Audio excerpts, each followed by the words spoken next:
ଧୈର୍ଯ୍ୟ ହେଲା ବଡ଼, ଧୈର୍ଯ୍ୟ ଠାରୁ ବଡ଼ ଆଉ ନାହିଁ।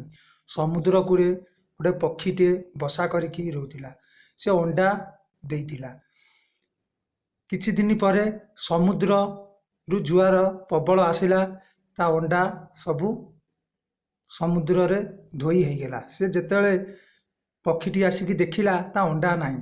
କାହିଁକି ସମୁଦ୍ରକୁ କହିଲା ତମେ ମୋ ଅଣ୍ଡା ଦେଖିଛ କି?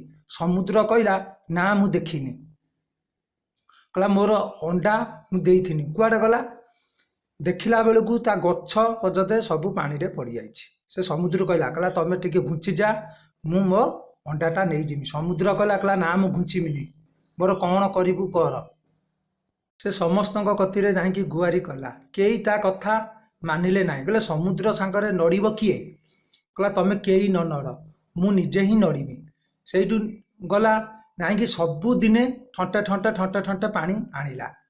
ସମୁଦ୍ର ତ ବିଶାଳ ସମୁଦ୍ର, ଇଏ ଯଦି କୋଟି ବରଷ ବି ଲାଗିଯାଏ ସମୁଦ୍ର ପାଣି ଶୁଖେଇ ପାରିବନି।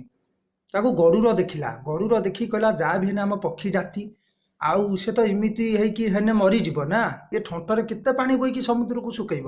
ସେ ଯାଇକି ବିଷ୍ଣୁଙ୍କୁ ପାଖରେ ଶରଣ ପଶିଲେ। ଗରୁଡ଼ ଯେତେବେଳେ ଶରଣ ପଶିଲେ, ବିଷ୍ଣୁ କହିଲେ କ'ଣ ଅସୁବିଧା ହେଇଛି କୁହ ଗରୁଡ଼।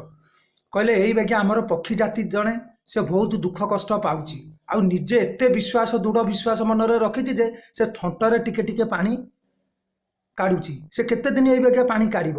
ଆପଣ ଚାଲନ୍ତୁ ତାକୁ ଟିକେ ସାହାଯ୍ୟ କରିବେ। ସେଇଠୁ ବିଷ୍ଣୁ ଆସିଲେ ଯେତେବେଳେ ଆସିକି ଦେଖିଲା ବେଳକୁ ଚଢ଼େଇଟି ପାଣି ଠଣ୍ଟେ ଠଣ୍ଟେ ନଉଛି। ସେଇଠୁ ସମୁଦ୍ର କହିଲେ ହେ ସମୁଦ୍ର ତୁ ଘୁଞ୍ଚି ଯା। ସେଇଠୁ କ'ଣ ହେଲା ନା ସମୁଦ୍ର ଘୁଞ୍ଚିଗଲା। ଏ ଚଢ଼େଇଟି ଯାଇକି ତା ଅଣ୍ଡା ଆଣିଲା। ଆପଣ ଏଇଟାରୁ ଶିକ୍ଷା କ'ଣ ପାଇଲେ? ଦେଖ ସବୁଠୁ ବଡ଼ ଜିନିଷ ହେଲା ଧୈର୍ଯ୍ୟ। ଯୋଉଠି ଧୈର୍ଯ୍ୟ ନାହିଁ ସେ ଜୀବନରେ କିଛି ନାହିଁ, ସେ ମନୁଷ୍ୟ ଜୀବନରେ କିଛି ହିଁ କରିପାରିବ ନାହିଁ।